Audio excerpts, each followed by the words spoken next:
ఓం నమో భగవతే వాసుదేవాయ. వసుదేవసుతం దేవం కంసచాణూరమర్దనం దేవకీ పరమానందం కృష్ణం వందే జగద్గురుం. కడుపెంత తాకుడుచు కడుపెంత దీనికై, కడుపెంత తాకుడుచు కడుపెంత దీనికై పడని పాట్ల నెల్ల పడి పొరల నేల. కడుపెంత తాకుడుచు కడుపెంత దీనికై పడని పాట్ల నెల్ల పడి పొరల నేల. పరుల మనసుకు ఆపదలు కలుగజేయు పరితాపకరమైన బ్రతుకేలా. పరుల మనసునకు ఆపదలు కలుగజేయు పరితాపకరమైన బ్రతుకేలా. సోరిది ఇతరుల మేలు చూచి సైపగలేక తిరుగుచుండే కష్టదేహమిది ఏలా. కడుపెంత తాకుడుచు కడుపెంత దీనికై పడని పాట్ల నెల్ల పడి పొరల నేల. పడని పాట్ల నెల్ల పడి పొరల నేల.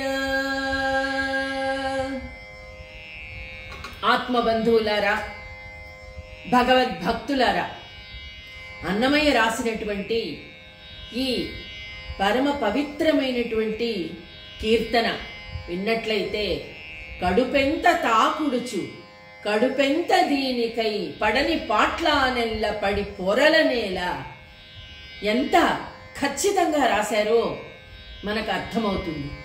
ఈ కడుపు ఎంత తిండిని అరిగించుకోగలదు, తిని ఎంత మనము ఆహారాన్ని తీసుకుంటున్నాం, ఎంత జీర్ణం చేసుకుంటున్నాం. కానీ ఆ అన్నము ఆ కూడు సంపాదించడం కోసము పడని పాట్ల నెల్ల పడి పొరల నేల అని ఎంత ఖచ్చితంగా నిష్ఠూరంగా మాట్లాడాడో అన్నమయ్య. అంటే మనము అది సంపాదించడం కోసం ఎన్ని చెయ్యకూడదో ఆ చెయ్యకూడని పనులన్నీ చేస్తూ ఉన్నాం కదా. పడని పాట్ల నెల్ల పడి పొరల నేల పరుల మనసునకు ఆపదలు కలుగగ చేయు పరితాపకరమైన బ్రతుకేలా. అంటే ఇక్కడ మనము శ్రద్ధ గురించి మాట్లాడుకుంటున్నాము. శ్రద్ధాత్రయ విభాగ యోగంలో శ్రద్ధతో కూడిన సత్వగుణం ఉండాలి ప్రతి మనిషికి. అప్పుడే ఇతరులకు మేలు చేసే కార్యక్రమాలు, ఇతరులకు మన వల్ల కీడు జరగనటువంటి పనులు చెయ్యాలి. అంతేకాని ఇతరులకు ఆపదలు కలుగగ చేయు పరితాపకరమైన బ్రతుకేలా. ఎప్పుడు ఇతరులను నాశనం చేద్దామా, ఇతరులు బాధపడుతుంటే చూసి ఆనందిద్దామా అన్నటువంటి గుణంతో, అంటే తమో గుణంతో కూడిన పనులు చేయడం వలన ఎట్లాంటి బాధ కలుగుతుంది, ఎందుకు అలాంటి బ్రతుకు అని రాస్తున్నాడు. సొరిది ఇతరుల మేలు చూచి సైపగలేక తిరుగుచుండే కష్టదేహమది ఏలా. అంటే ఈర్ష్య, అసూయ, ద్వేషం వీటన్నిటితో ఎంతసేపు ఎదుటి మనిషి యొక్క మేలును కోరుకోకుండా కీడునే కోరుకుంటూ, ఒకవేళ వారు బాగుపడితే సంతోషించాలి అది మానేసి ఈర్ష్య పడుతూ ఉన్నారు ప్రపంచం అంతా కూడా. కాబట్టి అలాంటి కష్టదేహమిది ఏలా. ఎప్పుడు మన సంతోషంతో ఉండాలి, మన చుట్టూ ఉన్న వాళ్ళు సంతోషంగా ఉండాలి అని చక్కటి కీర్తనతో మనం ఈరోజు శ్రద్ధాత్రయ విభాగ యోగంలోకి అడుగు పెడుతూ ఉన్నాం. ఓం శ్రీకృష్ణ పరబ్రహ్మణే నమః. श्रीमद्भगवद्गीता श्रद्धात्रय विभाग योगः श्रीभगवान्वाच यजन्ते सात्विका देवान् यक्षरक्षांसि राजसाः प्रेतान् भूतगणांश्चान्ये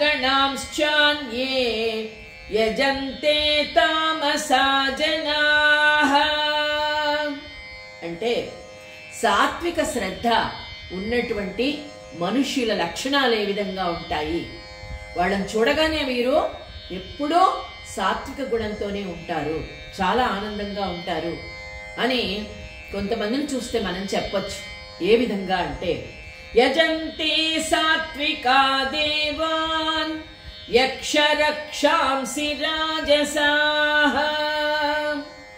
ఎలా ఉంటారు అంటే సాత్విక శ్రద్ధ కూడినటువంటి వాళ్ళు ఎప్పుడు శారీరక సుఖాల ఎడ వాళ్ళకెప్పుడు శ్రద్ధ ఉండదు. అంటే ఈ శారీరకమైనటువంటి సుఖం కంటే ఆత్మ సుఖం మీద ఎక్కువగా దృష్టి నిలుపుతారు.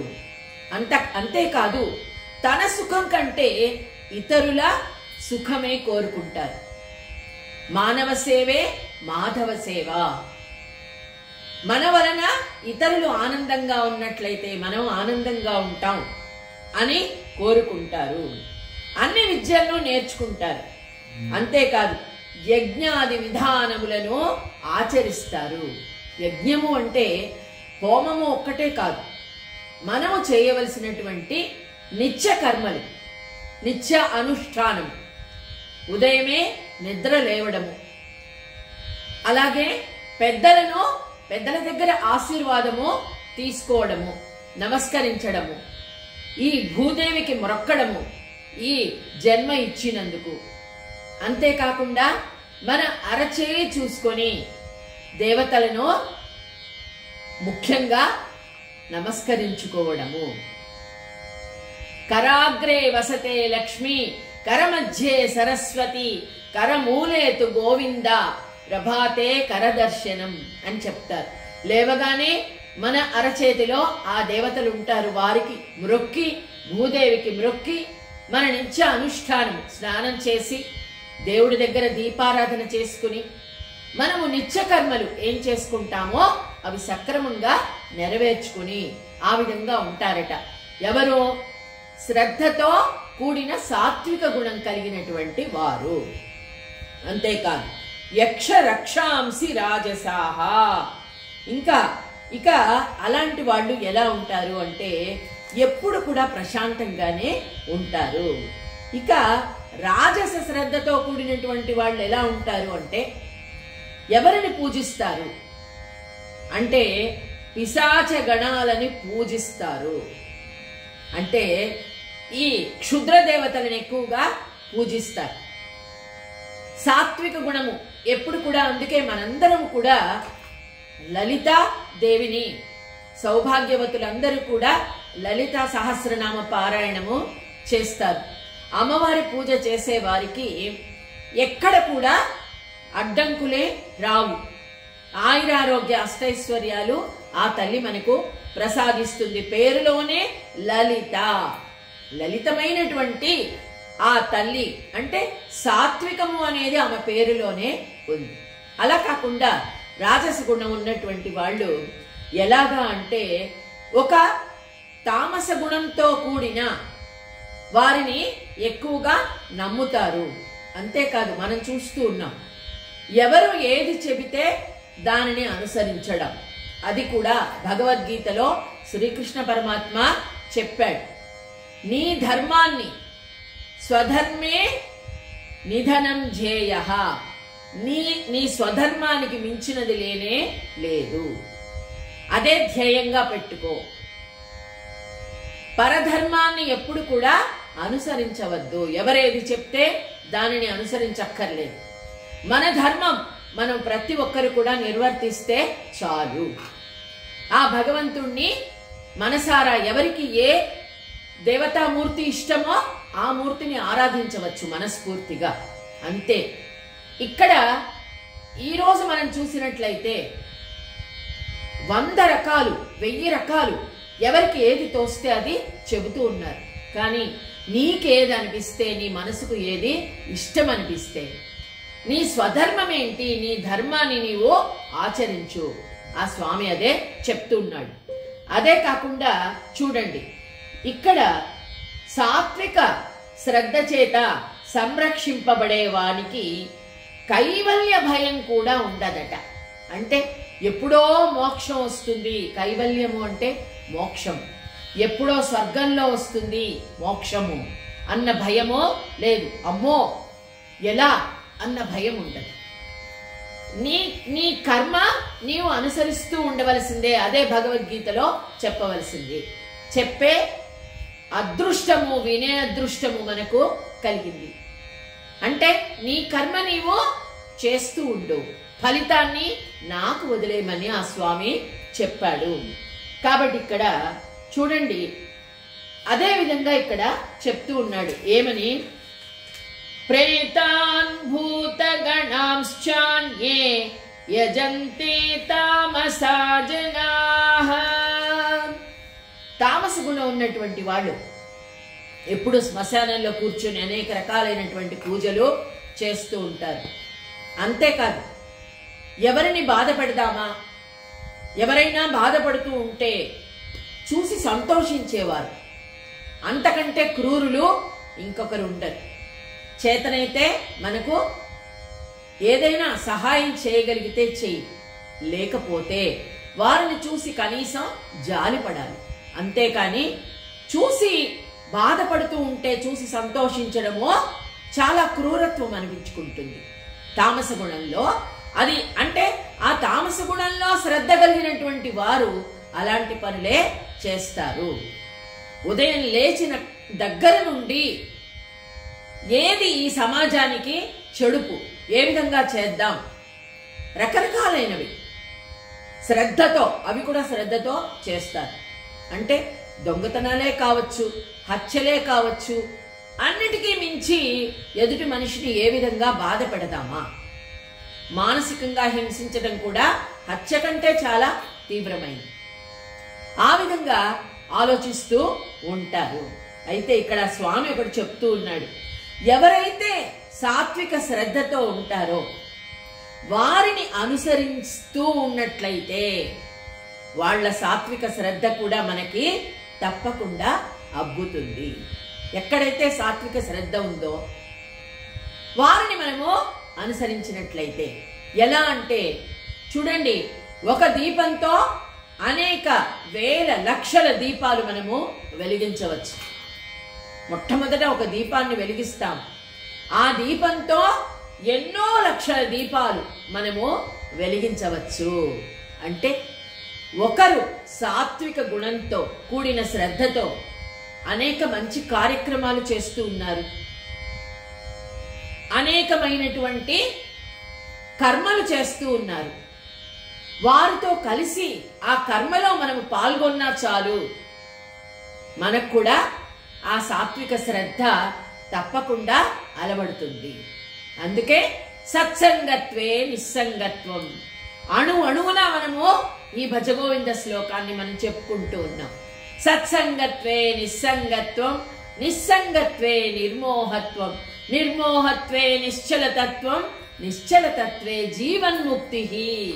ముక్తి ఎక్కడో లేదు, ఇక్కడే ఉంది. మనం జీవించి ఉండంగానే అన్నిటినీ విడిచిపెట్టిన వాడికి జీవన్ముక్తి ఇక్కడే ఉంది, వేరే లోకంలో లేదు. అదే విధంగా ఒకడు చెరువు తవ్విస్తాడు.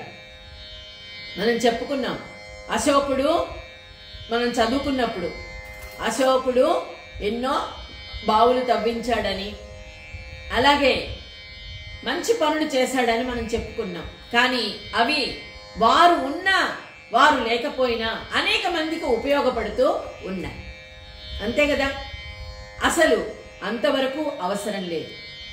ఇక్కడ ఎంతో మంది వ్యవసాయం చేస్తూ కష్టపడి ధాన్యాన్ని మనకు అందిస్తూ ఉన్నారు సులభంగా.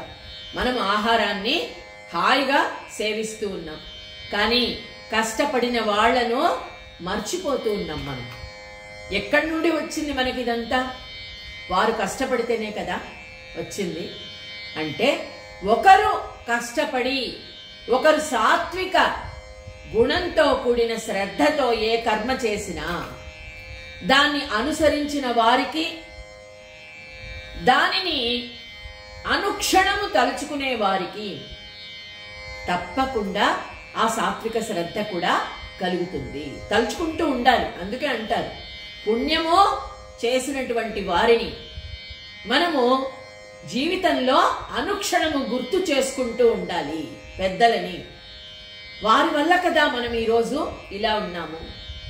వారిచ్చిన సంస్కారం వల్ల కదా మనము ఈరోజు ఈ జీవితాన్ని హాయిగా గడపగలుగుతున్నాం అని అనుకోవాలి. చూడండి, గౌతమ ఋషి ఒక్కడే చాలా ప్రయత్నంతో ఆ గంగా నదిని ఈ భూమి మీదకి తీసుకువచ్చాడు. అలాగే భగీరథుడు. కానీ ఆ గంగ భూమికి వచ్చినందువల్ల ఇక్కడ అనేక జీవనదులు ప్రవహిస్తూ ఉన్నాయి. అందరూ కూడా సుఖ సంతోషాలతో జీవిస్తూ ఉన్నారు. కాబట్టి బుద్ధ్యానుసారము శాస్త్ర మార్గాన్ని ఎరిగినటువంటి మానవుని ఎవరైతే శ్రద్ధాపూర్వకంగా అనుకరిస్తాడో, మూర్ఖుడైనా సరే వాడు చాలా తప్పకుండా వాడు కూడా బాగుపడతాడు అని చెప్తూ ఉన్నాడు. అశాస్త్ర విహితం ఘోరం తప్యంతే ఏ తపోజనాః దంభాహంకార సంయుక్తాః కామరాగ బలాన్వితాః. అశాస్త్ర విహితం ఘోరం, దీనికి పూర్తిగా వ్యతిరేకంగా ఇక్కడ చెప్పడం జరిగింది. అశాస్త్ర విహితం ఘోరం తప్యంతే ఏ తపోజనాః అంటూ ఉన్నాడు. అయితే కొంతమందికి ఎవరైనా మంచి చెప్పినా అసలు వినాలని కూడా అనిపించదు. ఎవరైనా చెప్పినా అసలు వినాలని కూడా అనిపించదు. ఈ చెవితో విని కొంతమంది ఈ చెవితో వదిలేస్తారు. కొంతమంది అసలు ఆ స్థలానికి కూడా వెళ్ళరు. అంతేకాదు, శాస్త్రాలను ఎవరైనా చెప్పినప్పుడు వారు చూడండి ఉచ్చరించడానికి కూడా తమ శ్రద్ధని చూపించకుండా ఉంటారు. అశాస్త్ర విహితం ఘోరం తప్యంతే ఏ తపోజనాః. కొంతమంది ఏం చేస్తూ ఉంటారంటే, ఎవరినైనా అపహాస్యం చేస్తూ ఉంటే అక్కడ కూర్చొని ఆ మాటలను ఆనందిస్తూ ఉంటారు, విని ఆనందిస్తూ ఉంటారు, చప్పట్లు కొడుతూ ఉంటారు ఎవరి గురించైనా అపహాస్యం చేసినప్పుడు. అంతేకాదు, కొంతమంది తమ గొప్పతనాన్ని గురించిన అభిమానము, సంపద, ఈ మదముతో ధర్మభ్రష్ట కార్యములను కొంతమంది ఆచరిస్తూ ఉంటారు. ఇక అట్టివారు తమో గుణ క్షేత్రమునందు ఆత్మ క్లేశము, పరపీడ, అంటే వాళ్ళు కూడా సంతోషంగా ఉండలేదు. ఎంతసేపు ఎదుటి మనిషిలో తప్పును పట్టడం, తప్పును ఎంచడం, వారిలో ఉన్న మంచిని తీసుకోవచ్చు కదా. అలాగే చూడండి, హంస పాలను నీళ్లను కలిపి పెట్టినప్పుడు పాలను మాత్రమే గ్రహించి నీటిని వదిలివేస్తుంది అని చెప్పుకుంటాం మనం. అంటే ప్రతి మనిషిలో మంచి చెడు అనేది లేకుండా ఎవ్వరూ ఉండరు. కానీ మనము మంచిని మాత్రమే తీసుకోవాలి. వారిలో ఉన్న చెడును గురించి విశ్లేషించడం వలన ఏమవుతుంది, మనకు ఆత్మక్లేశమే కలుగుతుంది, బాధ ఎక్కువ అవుతుంది. అంటే దాని గురించి ఎక్కువ ఆలోచిస్తాం మనం. మంచి కంటే చెడు గురించే ఎక్కువగా ఆలోచిస్తాం, ఎందుకంటే అదే ఎక్కువగా ఆకర్షింపబడుతుంది కాబట్టి. అంతేకాదు, ఆత్మక్లేశము, పరపీడ, దీని వలన ఎదుటి మనిషికి కూడా దుఃఖం కలగజేస్తారు. అది ఆ విధంగా ఉంటారు. అయితే ఆ తర్వాత ఎలా ఉంటారు వీళ్ళు అంటే, దంభాహంకార సంయుక్తాః కామరాగ బలాన్వితాః. దంభము, అహంకారం రెండు కూడా, అంటే నాకే అన్నీ తెలుసు, నన్ను మించిన వారు లేరు. దంభము, అహంకారము, దాంతో కూడిన అహంకారము, ఈ రెండు. అంతేకాదు, కామరాగ బలాన్వితాః. కామము, రాగము మనం చెప్పుకున్నాం. కామము అంటే కోరిక వరకు పర్వాలేదు, అది మోహము వరకు వెళ్ళకూడదు అని. అప్పుడేమవుతుంది? కామరాగ బలాన్వితాహ, వాటిని ఎక్కువ చేస్తుంది. ఈ కామ క్రోధ లోభ మోహ మద మాత్సర్యాలు అంటున్నాం కదా మనం, ఇవన్నీ కూడా తమో గుణంతో ఎక్కువైపోతాయి. ఎక్కువైపోయినప్పుడు ఇక శాస్త్రాలు కాదు, అందరినీ తిరస్కరిస్తారు వాళ్ళు. ప్రతి మనిషిని నువ్వు చెప్పేది తప్పు, నేను చెప్పేదే నిజము, కరెక్ట్. దానివలన ఎవరు నష్టపోతారు అంటే అలా మాట్లాడిన వాళ్ళు, అలాంటి స్వభావం కలిగిన వాళ్ళు మాత్రమే నష్టపోతారు. అంతే కదా. ఆలోచనలు ఎవరికి ఎక్కువ ఉంటాయో, ఎప్పుడు ఇతరుల గురించి తప్పుగా ఆలోచించేవాళ్ళు, ఎప్పుడు చెడ్డ పనులు చేసేవాళ్ళు ఆనందంగా ఉండలేరు. అదే చెప్తూ ఉన్నాడు ఇక్కడ. అంతేకాదు, నన్ను కూడా వారు దుఃఖములనిటి రాళ్ల కింద అణచివేతురు అని చెప్తూ ఉన్నాడు. కర్షయంత శరీరస్థం భూతగ్రామమచేతసః మాం చైవాంత శరీరస్థం తాన్ విద్యాసుర నిశ్చయాన్. కర్షయంత శరీరస్థం, అలాంటి వాళ్ళు ఏం చేస్తారంటే తమ యొక్క ఇతరుల యొక్క శరీరములకు కలిగించు దుఃఖములు ఎలాంటివి ఎన్నో ఉంటాయి. దీని వలన ఆత్మలో పరమాత్మ ఉన్నాడు కదా, ఆ పరమాత్మ బాధపడతాడట, నాకు బాధ కలుగుతుంది. కర్షయంత శరీరస్థం భూతగ్రామమచేతసః. వాస్తవంగా చూసినట్లయితే అట్లాంటి వాళ్ళు మాట్లాడుతున్నప్పుడు కూడా వాళ్ళ సంపర్కము పనికిరాదు. అలాంటి మనుషుల చెంత చేరకండి అని చెప్తున్నాడు. ఇందాక మనం చెప్పుకున్నాం, సాత్వికమైన శ్రద్ధతో కూడినటువంటి వాళ్ళను అనుసరించినప్పుడు అందరికీ సాత్వికమైన శ్రద్ధయే అలవడుతుంది. అలా కాకుండా దుర్మార్గుల చెంత చేరినప్పుడు వారి లక్షణాలు తప్పకుండా కొన్నైనా అలవడతాయి. ఉదాహరణకు తీసుకున్నట్లయితే దుర్యోధనుడిని కర్ణుడు ఆశ్రయించాడు, కర్ణుడికి ఆశ్రయం ఇచ్చాడు దుర్యోధనుడు. ఎందుకంటే ఆయనకు ఆశ్రయము లేదు, పాపము తల్లిదండ్రులు లేరు అని కర్ణుడిని తనకు హక్కును చేర్చుకున్నాడు దుర్యోధనుడు. అందువలన కర్ణుడు స్నేహంతో దుర్యోధనుడు చేయమన్న పనులన్నీ చేశాడు. చివరికి చూడండి, అన్ని శాపాలే కర్ణుడికి, అన్ని శాపాలే, రకరకాలైన శాపాలతో చివరికి రథం కుంగిపోయి దానిని పైకి తీయలేక అంత వీరుడు. ఎందుకంటే కుంతీదేవే ఆయనను బ్రతిమిలాడుకుంది, పాండవులని ఏమీ చేయవద్దని. కొడుకని తెలిసి కూడా ఎవరిని ఏం చేయొద్దంటే ఆయన అన్నాడు, ఒక అర్జునుడిని తప్ప నేను ఎవరి జోలికి వెళ్ళను. ఒకవేళ అర్జునుడు మరణిస్తే నేను పంచపాండవులలో ఒకడినవుతాను అని చెప్పాడు. కానీ కర్ణుడు అభిమన్యుడిని చంపినప్పుడు కూడా చాలా అన్యాయంగా ప్రవర్తించాడు. యుద్ధంలో ఆయుధాన్ని ఇమ్మని బ్రతిమాలుకున్నప్పుడు ఒక ఆయుధాన్ని కూడా ఇవ్వలేదు. అంటే దుర్యోధనునికి గెలిపించాలని, ఎలా అయినా స్నేహితుడికి సహాయం చెయ్యాలని, చెడ్డవాడికి సహాయం చెయ్యాలనుకుంటే తను కూడా నాశనం అయిపోయాడు. చక్కటి ఉదాహరణ ఇది, మనం అందరం తెలుసుకోవాల్సింది. కాబట్టి మాం చైవాంత శరీరస్థం తాన్ విద్యాసుర నిశ్చయాన్. అయితే అన్నిటికీ సాధారణంగా సత్వగుణాన్ని వృద్ధి చేయనట్టు ఆహారాన్ని గ్రహించాలి. ఎలా అంటే సాత్విక ఆహారాన్ని తినమంటారు. అందుకే సత్వగుణంతో ఉన్నటువంటి వాళ్ళని ఆశ్రయించండి, సాత్విక ఆహారాన్ని భుజించండి. ఎందుకంటే ఆ సత్వగుణం కాకుండా ఆ తమో గుణాన్ని పెంపొందించేటువంటి ఆ ఆహారాన్ని సేవించినప్పుడు తమో గుణము ఎక్కువ అధికమవుతుంది, దాని మీదే శ్రద్ధ అధికమవుతుంది. కాబట్టి ఆ శ్రద్ధ తమో గుణంతో అధికం అవడం వలన అన్ని తామసమైనటువంటి కార్యక్రమాల్లోనే పాల్గొంటారు.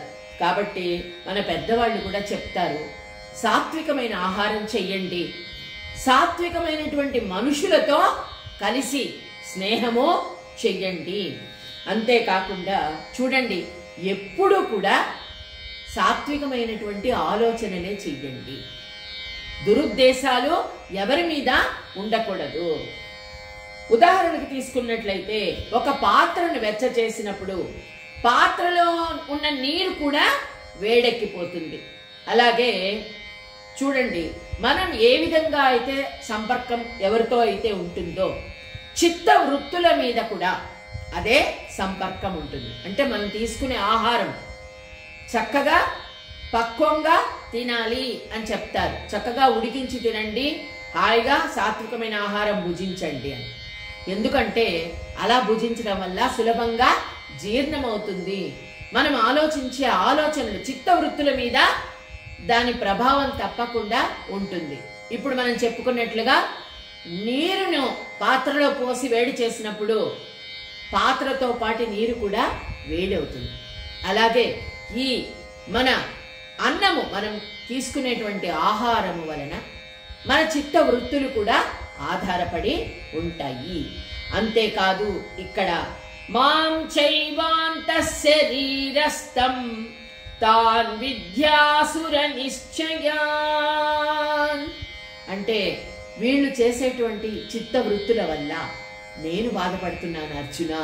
ఎందుకంటే నేను ఆత్మలో ఉన్నాను, ప్రతి మనిషి ఆత్మలో ఉన్నాను. అందుకే మానవ సేవే మాధవ సేవ అని చెప్పడం జరిగింది. భగవంతుడు ఎక్కడో లేడు, ప్రతి మనిషిలో భగవంతుణ్ణి ఆత్మలో పరమాత్మను చూడగలిగిన నాడు ప్రతి ఒక్కరికి ఈ శరీరంతో మనకు తోచిన సహాయం చేయగలిగిన నాడు మన జన్మ సార్థకమవుతుంది. ఓం శ్రీకృష్ణ పరబ్రహ్మణే నమః.